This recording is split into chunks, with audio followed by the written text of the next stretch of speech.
Deus tem planos para cumprir em nossas vidas.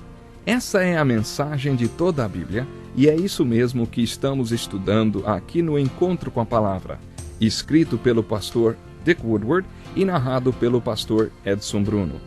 Fique atento a mais um programa que o Ministério Cooperativo Internacional leva a você.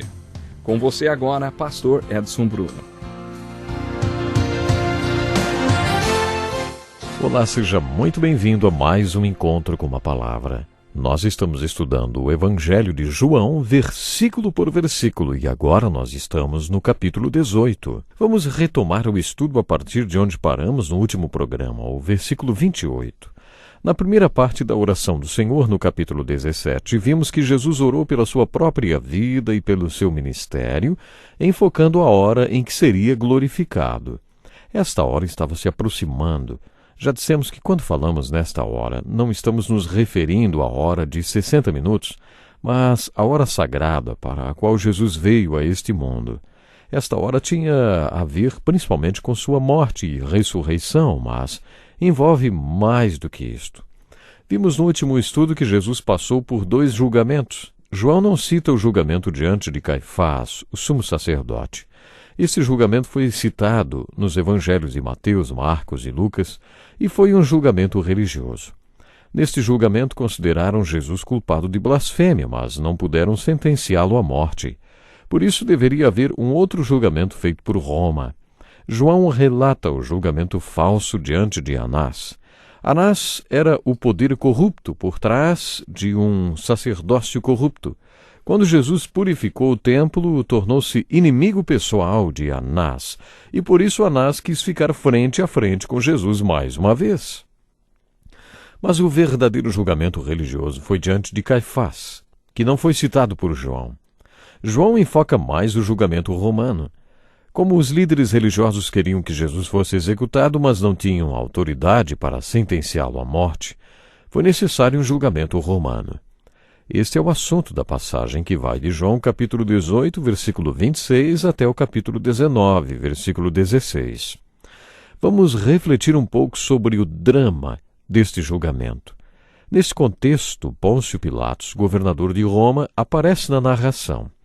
Acompanhe comigo a leitura do versículo 28 até o versículo 32 do capítulo 18 de João. Diz assim: Em seguida, os judeus levaram Jesus da casa de Caifás para o pretório.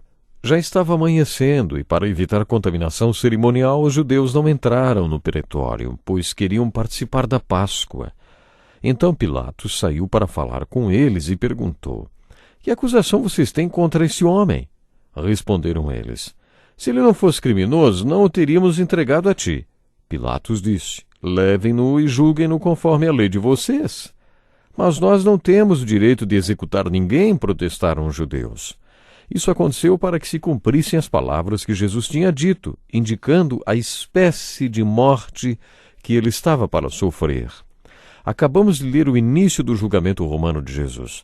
Era cedo de manhã, e Pilatos foi até eles, porque os judeus não entravam no pretório.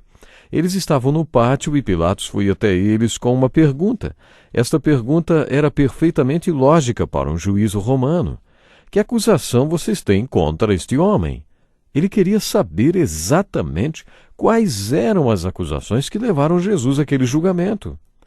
Não temos nenhum detalhe sobre o tom de voz de Pilatos ao fazer esta pergunta, mas pela resposta dos judeus, podemos concluir que ele foi hostil. Se ele não fosse criminoso, não o teríamos entregado a ti. E aí nós podemos perceber hostilidade na resposta de Pilatos também. Ele disse: Levem-no e julguem-no conforme a lei de vocês.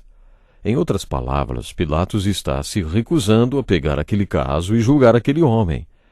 E aí então os judeus dizem a Pilatos: Mas nós não temos o direito de executar ninguém.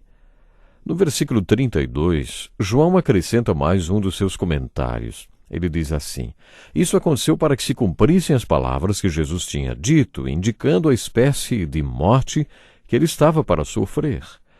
Isto mostrou a Pilatos que aquela gente não queria julgar ninguém, eles eram linchadores e queriam ver sangue.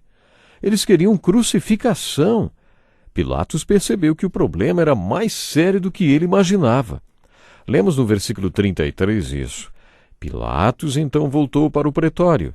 Preste atenção no entra e sai deste julgamento. No primeiro parágrafo, Pilatos saiu e perguntou a eles quais eram as acusações, o que tinha Jesus feito. Mas quando descobriu que eles queriam a pena de morte, a crucificação, ele voltou para dentro e perguntou a Jesus: Você é o rei dos judeus? Perguntou-lhe Jesus: Essa pergunta é tua ou outros te falaram a meu respeito? Respondeu Pilatos: Acaso sou judeu? Foram o seu povo e os chefes dos sacerdotes que entregaram você para mim? Que é que você fez? Disse Jesus: O meu reino não é deste mundo. Se fosse, os meus servos lutariam para impedir que os judeus me prendessem. Mas agora o meu reino não é daqui. Então você é rei, disse Pilatos. Jesus respondeu: Tu dizes que sou rei.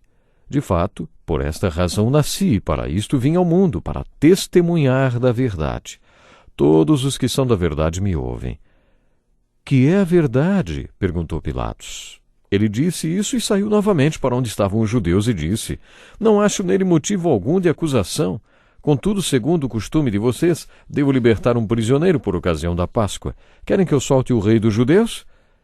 Eles, em resposta, gritaram: Não, ele não! Queremos Barrabás! Ora, Barrabás era um bandido. Lemos até o final do capítulo 18. Depois que Pilatos percebeu que os judeus queriam crucificar a Jesus, ele voltou para o pretório e perguntou a Jesus: Você é o rei dos judeus? A resposta de Jesus foi uma lição de direito para Pilatos. Jesus já tinha feito o mesmo com Anás. Jesus lhe perguntou, então: Essa pergunta é tua ou outros te falaram a meu respeito? Quer dizer, você tem provas para me acusar ou se baseia apenas em suspeitas no que dizem a meu respeito? E Jesus falou sobre o seu reino. Vocês estão certos em dizer que sou rei. Mas meu reino não é deste mundo. Se fosse, meus servos lutariam por mim. Jesus não falou nada sobre impedir sua prisão pelos romanos. Isto seria uma ofensa para Pilatos. Por isso Jesus diz: Os meus servos lutariam para impedir que os judeus me prendessem. Aí, então, no versículo 37, as palavras de Jesus são uma das melhores respostas para a pergunta: quem é Jesus? Por essa razão nasci, para isto vim ao mundo, para testemunhar da verdade. Todos os que são da verdade me ouvem. Esta é uma declaração muito importante de Jesus sobre quem ele é. No capítulo 14, versículo 6, ele também declarou ser a verdade. Jesus disse: Eu sou o caminho, a verdade e a vida. No capítulo 3, Jesus fez outra declaração muito importante, na conversa que teve com Nicodemos, dizendo que o melhor que qualquer um dos seus seguidores pode ter é a luz. Qualquer pessoa que o segue quer sempre vir para a luz, evidenciando as obras de Jesus trabalhadas em Deus. Por outro lado, sempre que alguém não quer a luz, então está tendo problemas. A luz veio ao mundo, mas os homens amaram as trevas e não a luz, porque as suas obras eram más. Palavras de Jesus. Em João, no capítulo 18, Jesus está dizendo: Vim ao mundo para testemunhar da verdade. Jesus era a verdade e o que ele ensinou era verdade. Ele falou que a palavra de Deus era verdade, e tudo que ele ensinou e proclamou era baseado na palavra de Deus. O irônico Pilatos perguntou: que é a verdade? E não ficou para ouvir a resposta, disse Francis Bacon. Prefiro pensar que Pilatos não estava sendo irônico. Não sabemos qual foi a entonação de sua voz nem sua expressão facial, como já dissemos. Sabemos apenas quais foram suas palavras, mas não acredito que ele estivesse muito disposto a ironias nesse julgamento do Senhor Jesus Cristo. Não é triste pensar que Pilatos, tão perto da verdade, da resposta quem é Jesus, tendo ouvido do próprio Senhor, vim para testemunhar da verdade, ainda assim ele não conheceu a verdade? O mundo inteiro está procurando a verdade.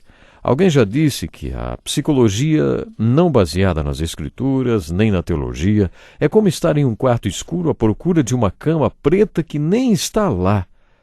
Mas o ateísmo, o materialismo e qualquer outra tentativa de explicar a vida sem Deus é como procurar em um quarto escuro por uma cama preta que não está lá e ainda gritar: encontramos!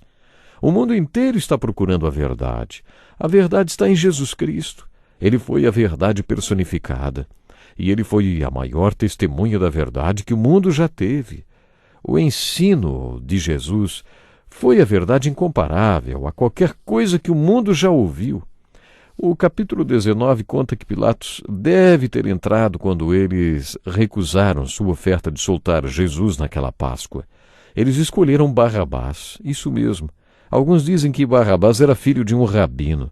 Bar significa filho de, e o restante do seu nome poderia ser Rabi, portanto filho de um rabino, ou poderia simplesmente significar filho do seu pai.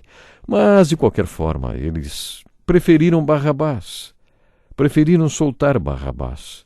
Preferiram ele do que a Jesus. Isso nos mostra que Pilatos tentou soltar Jesus e que ele estava convencido de que Jesus não era culpado de nada. Ele fala isso várias vezes e mais tarde afirma claramente que quer libertar Jesus. Ele tenta vários mecanismos, podemos dizer assim, para resolver este problema, este dilema. Este de tentar usar Jesus como prisioneiro a ser libertado na Páscoa definitivamente não funcionou. Não deu certo, escolheram Barrabás. No capítulo 19 lemos que Pilatos voltou para o pretório e mandou açoitar Jesus. Os soldados teceram uma coroa de espinhos e a puseram na cabeça dele.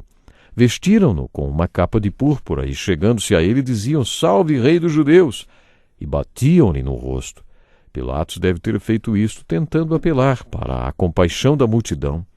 Esse açoitamento era muito cruel, às vezes levava o prisioneiro à morte até. O chicote que usavam tinha tiras de couro e na ponta de cada tira tinha pedacinhos de metal e ossos afiados, que literalmente rasgavam as costas do prisioneiro. A aparência de Jesus depois de ter sido açoitado devia ser digna de piedade. Lemos no versículo 4 que diz assim: "Mais uma vez Pilatos saiu e disse aos judeus: Vejam, eu estou trazendo a vocês para que saibam que não acho nele motivo algum de acusação." Quando trouxeram Jesus para fora usando uma coroa de espinhos e uma capa de púrpura, Pilatos disse: "Eis o homem." Foi como se ele dissesse: "Olhem para esse coitado, o que vocês poderiam ter contra este homem?" Talvez Pilatos estivesse impressionado com a maneira como o Senhor Jesus suportou os açoites. Mas agora nós já sabemos como eram os líderes religiosos e que eles não se comoviam nem sentiam dó nem piedade de ninguém. Eles não foram tocados quando Jesus curou o homem naquele tanque de Betesda. E olha que aquele homem estava aleijado fazia 38 anos. Mas Jesus estava apenas começando a sua morte, o seu sacrifício por nós. Pense nisso. Até o próximo programa. Que lição importantíssima. Obrigado, Pastor Edson Bruno. Prezado ouvinte, coloque em prática o que você ouviu aqui. Sem dúvida, sua vida será grandemente abençoada. Este é um estudo escrito pelo Dr. Dick Woodward, na voz do Pastor Edson Bruno. Escreva-nos e solicite o material. Nosso endereço é Encontro com a Palavra, Caixa Postal 2011, CEP 89201-970, Joinville, Santa Catarina. Até o nosso próximo encontro com a Palavra.